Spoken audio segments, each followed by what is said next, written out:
Live from New Delhi, you're watching DT India Live, India's voice to the world. I'm Siddharth Bharadwaj. Coming up in the next 30 minutes. No respite in the tariff war in sight as allies and others hit back at US with countermeasures. Trump warns of retaliatory tariffs, says US will win the financial battle with EU. Arab leaders signal readiness to continue consultations on the Gaza plan with US as a foundation for the reconstruction efforts. Trump says nobody expelling Palestinians from Gaza. G7 foreign ministers discuss Ukraine as the US negotiators head to Moscow for a ceasefire. Kremlin says awaiting details of a US-Ukrainian proposal agreed this week. Pakistan military ends train standoff, claims to neutralizing all 33 attackers, says 27 soldiers also killed in the operation.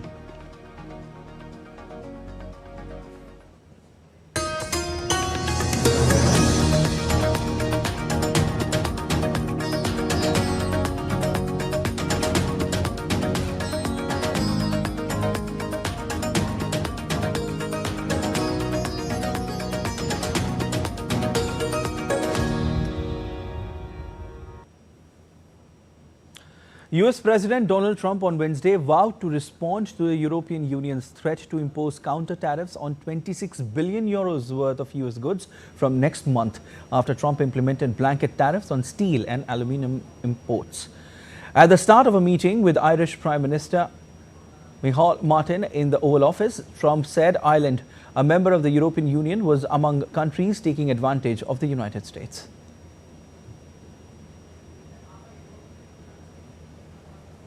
Union treats us very badly. They have for years. I saw that. I had it out with them in my first term. It did well, but we had to solve other problems, and we did. But European Union's been very tough, and it's our turn too. You know, we get a turn at that also. But they have not been fair. They sue our companies and win massive amounts of money. They sued Apple, won $17 billion. I understand fully where the president is coming from. I think there's actually room. Now we can discuss all this. I think there's room for those companies to grow in America, and many of them, by the way, have already announced fairly significant manufacturing investments now. It's true. In response to US tariffs on steel and aluminium, the European Union said that it will impose counter tariffs on 26 billion euros worth of US goods from next month, with EU Commissioner for Trade Maros Shevchovich stressing that the countermeasures aim to counterbalance the increased trade value affected by the US tariffs while minimizing the impact on European businesses and consumers. The objective is to counterbalance the increased trade value affected by the US tariffs while minimizing the impact on European businesses and consumers. But the disruption caused by tariffs is avoidable if the US administration accepts our extended hand and works with us to strike a deal.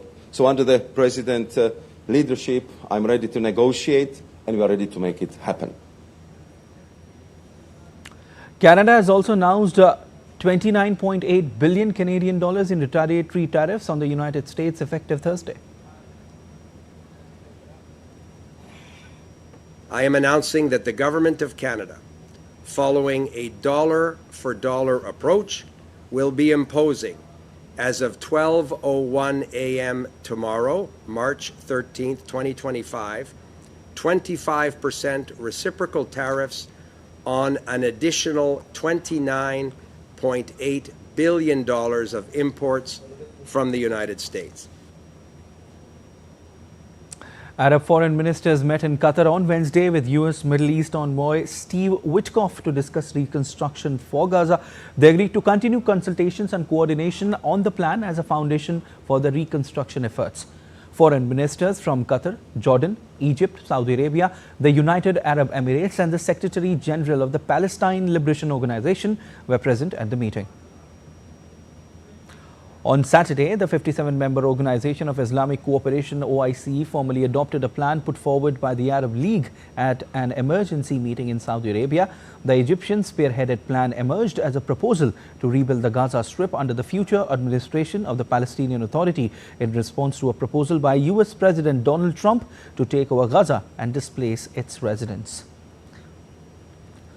The plan by Arab nations has been rejected by both Israel and its key ally, the United States, but has been endorsed by Britain, France, Germany and Italy. A fresh round of talks on a ceasefire in Gaza also began in Qatar on Tuesday, with Witkoff dispatched to Doha for the mediations. Meanwhile, replying to a question in White House, US President Donald Trump said on Wednesday that nobody is expelling any Palestinians from Gaza. Previously, he had said that all Palestinians should be removed from Gaza. He's expelling any Palestinians. I don't know. We talk about everything.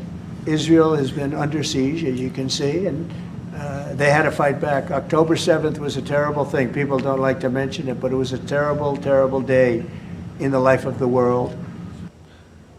G7 foreign ministers meet in Canada to address Russia-Ukraine conflict, while US Secretary Marco Rubio dismisses concerns about a potential US takeover of Canada.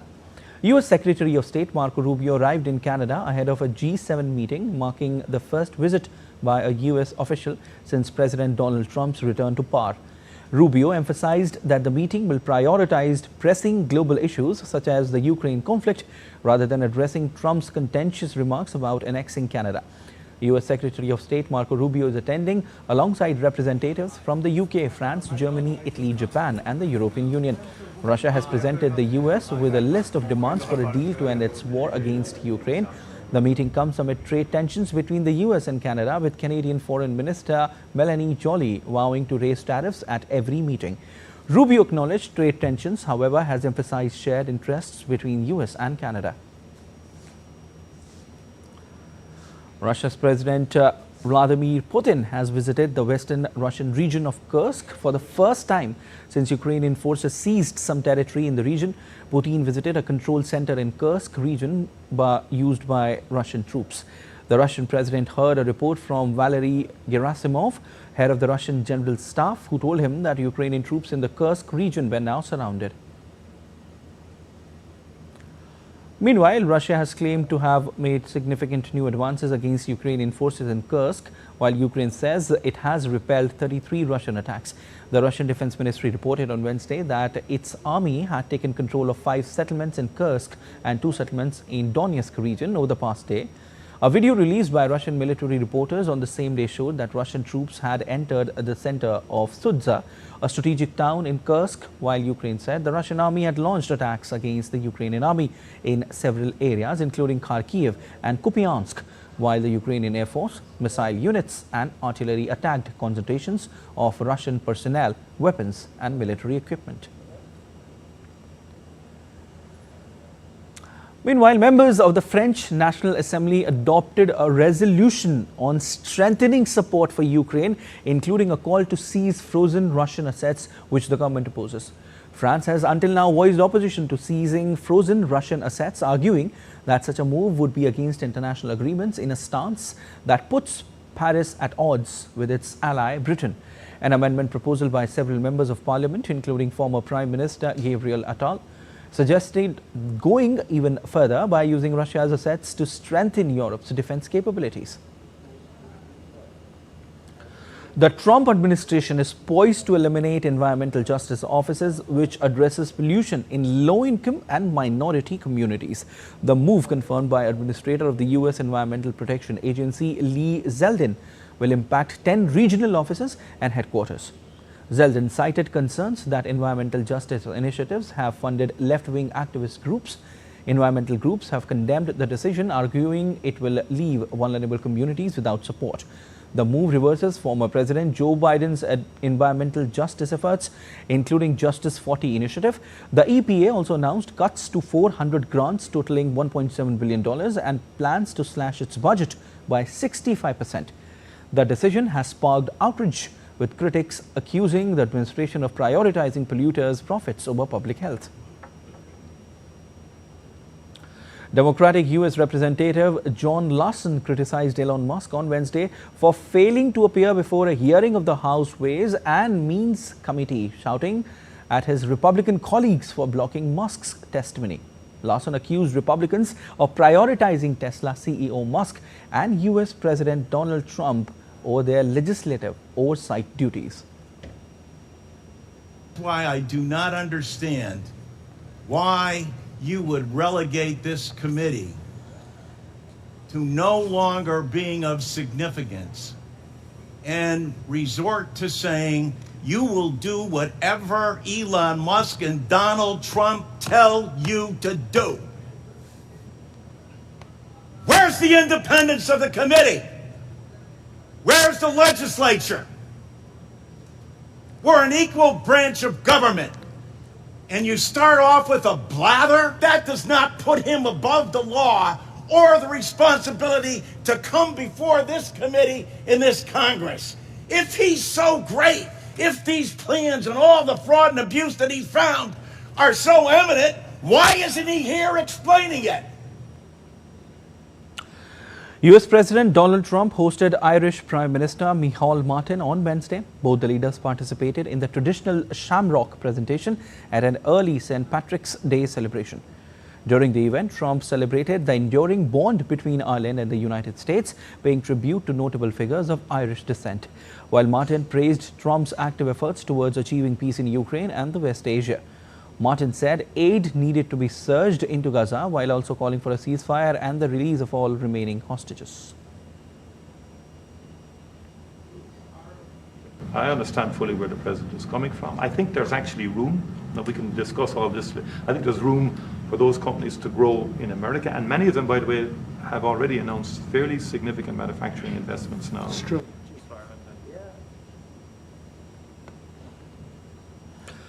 U.S. Vice President J.D. Vance, who joined Trump and Martin in the Oval Office, also hosted the Irish leader at his vice presidential residence for a breakfast. South Korea's air traffic authorities will ban drones from flying around the Constitutional Court in Seoul from Thursday ahead of the ruling on the impeachment of President Yoon Suk-yeol. The measure will take effect from Thursday to Wednesday next week, as the court is widely expected to rule on Yoon's impeachment in the coming days, though it has yet to announce the date. Police are expected to be out in force, and subway stations and nearby schools are set to be closed on the day of the ruling that will decide Yoon's political future over his short-lived imposition of martial law on December 3. And heavy rains in southwest Ecuador have caused widespread flooding, with vehicles navigating through inundated streets in Guayas province, causing damage to roads, bridges and buildings that has made the situation even more challenging. The situation is dire, with official reports stating that since January, the rain have resulted in at least 19 deaths.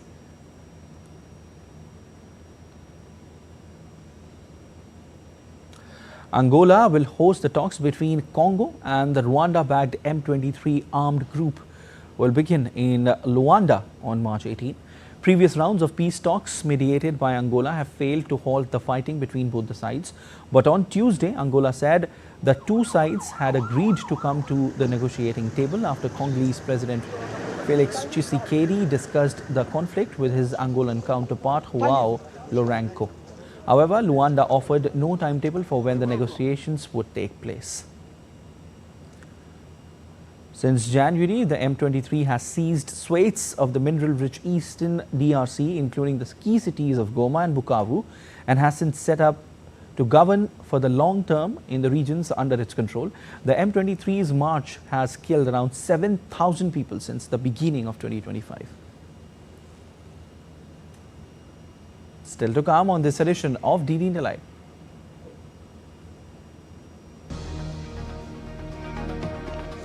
UN Secretary General Antonio Guterres is set to arrive on a 4-day official visit to Bangladesh. SpaceX delays crew launch to ISS, postponing return of US astronauts due to hydraulic issue. India joins global athletes at Special Olympics World Winter Games in Turin, competing in 6 sports.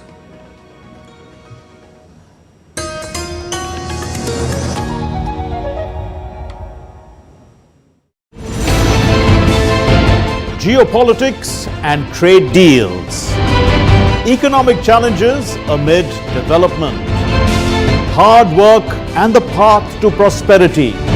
It's the economy always. Between walkers, money is what money does and says. Supply creates its own demand. Between the bulls pulls and bears tears.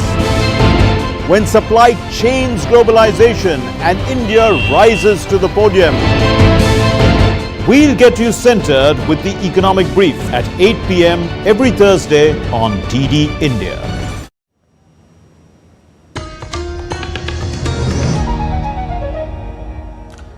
You're watching DD India Live. I'm Siddharth Bharadwaj and news from Pakistan now. Pakistani security forces stormed a train hijacked by separatist Baloch gunmen, killing all 33 attackers and ending a 30-hour standoff with hundreds of hostages. More than 340 train passengers taken hostage by BLA, a militant group fighting for the rights of Baloch people, were freed by security forces after a 30-hour siege. According to AFP, Pakistani army officer confirmed that 27 off-duty soldiers were shot by militants. Pakistan security forces launched a rescue mission Tuesday afternoon after a separatist group bombed a railway track in mountainous southwest Balochistan and stormed a train with around 450 passengers on board. The 27 slain soldiers had been travelling on train as passengers. One on-duty soldier was killed in the clearance operation.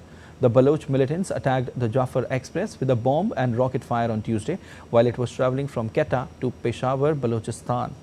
In fact, is a restive province in Pakistan which has witnessed arms revolt against what Baloch call an oppressive regime, alleging grave human rights abuses by the Pakistani army against the locals, which have been fighting for a separate homeland for many decades. And UN Secretary General Antonio Guterres is set to arrive on a 4-day official visit to Bangladesh to witness the Rohingya refugee camp situation. The visit is expected to strengthen international efforts to mobilize increased food aid for the Rohingya refugees and to accelerate efforts to resolve the Rohingya crisis. The UN Secretary General will have a meeting with the head of the interim government, Dr. Muhammad Yunus, on Friday. From there, they will go to Cox's Bazar in the same flight to visit the Rohingya situation at the camps. They also will have an iftar with the Rohingya people there. UN Resident Coordinator in Bangladesh, Juan Lewis, said he will discuss the Rohingya situation and international cooperation in this regard. Iran's supreme leader Ayatollah Ali Khamenei on Wednesday rejected holding negotiations with the United States over a nuclear deal. On Friday, US President Donald Trump said he had sent a letter to Ayatollah Ali Khamenei urging negotiations and warning of possible military action if Iran refused. The letter was handed over to Iranian Foreign Minister Abbas Araghchi on Wednesday by Anwar Gargash, diplomatic advisor to the President of the United Arab Emirates.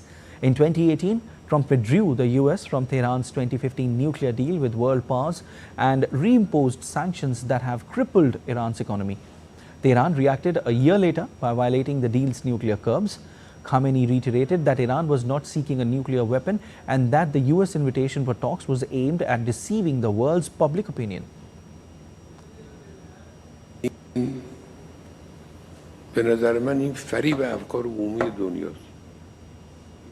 In negotiations, one must be certain that the other party will honor its commitments. When we know they won't follow through, what is the point of negotiating? Therefore, the invitation to negotiate and the expression of willingness to do so is merely a deception of public opinion. If the goal of negotiations is to untie the knot of sanctions, then negotiating with the US administration will not achieve that. In fact, it will only tighten the knot.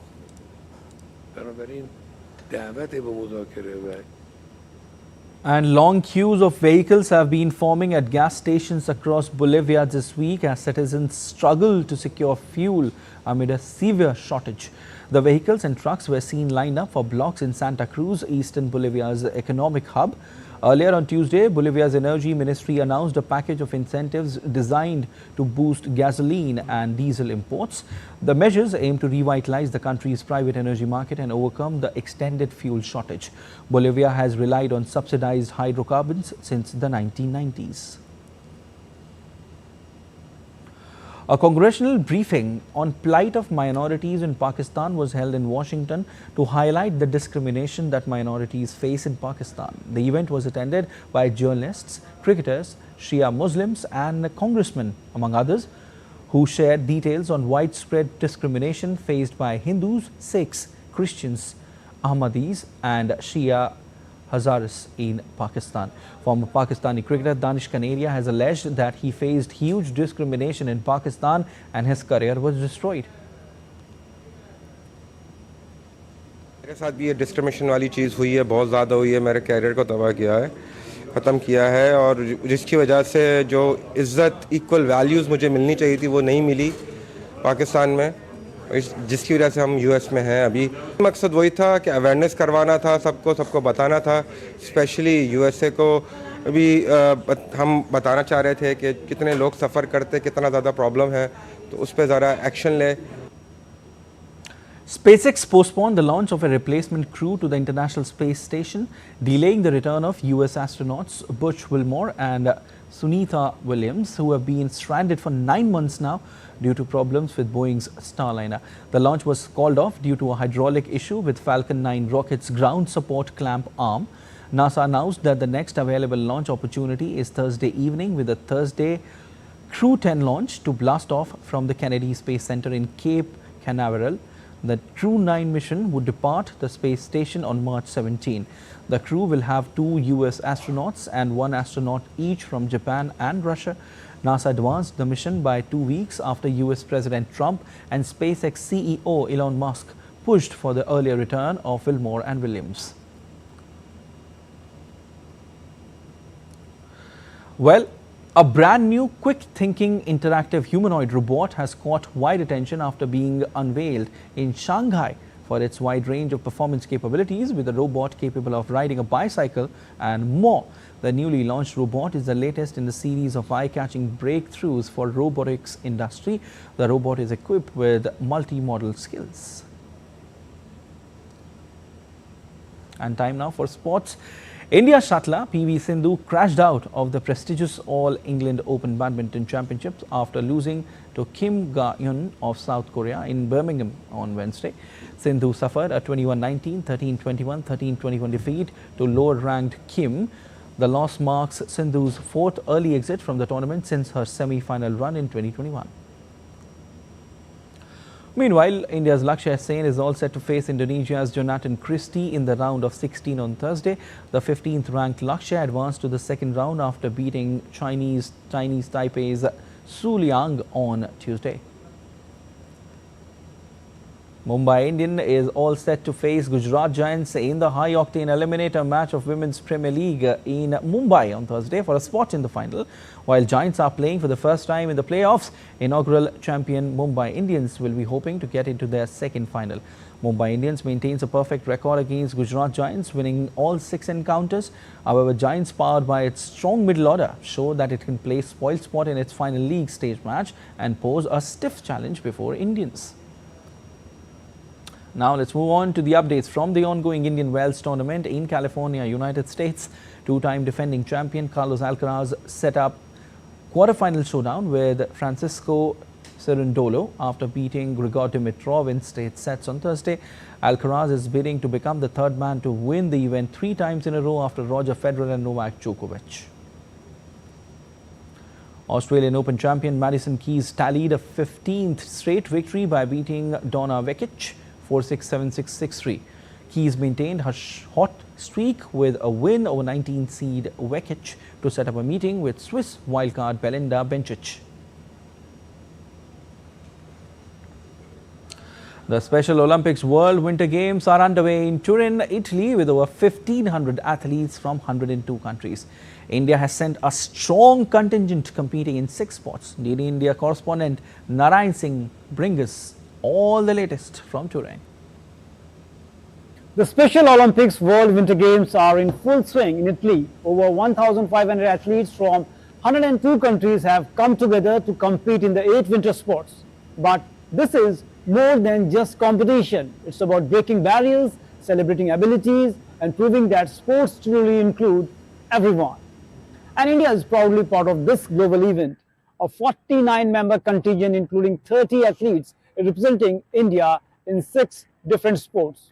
The excitement here in Italy's Piedmont region is incredible. More than 100,000 spectators have gathered to cheer these amazing athletes. The competition is intense, but the spirit of unity and sportsmanship is even stronger. Apart from this, athletes are competing in 8 sports, including alpine skiing, snowboarding, figure skating, cross country. Each competitor has worked hard to be here and proving that no obstacle is too big when you have the will to succeed. Talking about the venues, alpine skiing is taking place in Sestre, snowshoeing also taking place in Sestre, and snowboarding, the action is taking place in Bradonicia. Cross-country skiing, the competition is heating up in Pragoletto, and figure skating is unfolding in Turin here, and the floorboard, the fast-paced matches are underway in Turin in Alpi Arena, which is just behind me. And this is about more than medals, it's about showcasing the incredible talent and determination of these athletes with intellectual disabilities. The passion, the hard work, and the energy here is truly inspiring. And these athletes are giving their best, and we will keep bringing you all the updates of Special Olympic Winter Edition from Turin. That's all for this edition of DD India Live, but let us know your thoughts on the news of the day. For those on the go, you can get all the latest news and updates from India and across the world on DD India mobile app. The app is available on both Android and iOS platforms, and you can scan the QR code on the screen to download now. We'll be back with more news as it breaks here on DD India. I'm Prasar Bharati from all of us here in Delhi. Thanks for watching DD India Live.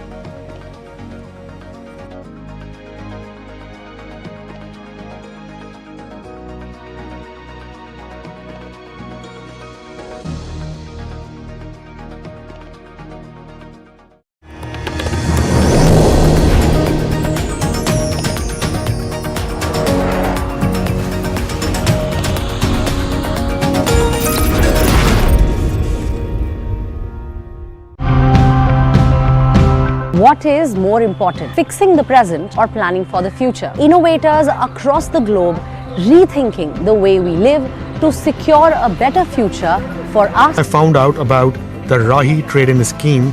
I went to the agency and discovered that I could receive a subsidy for this e-rickshaw. We basically mirror that same process, but instead of water for one of our solutions,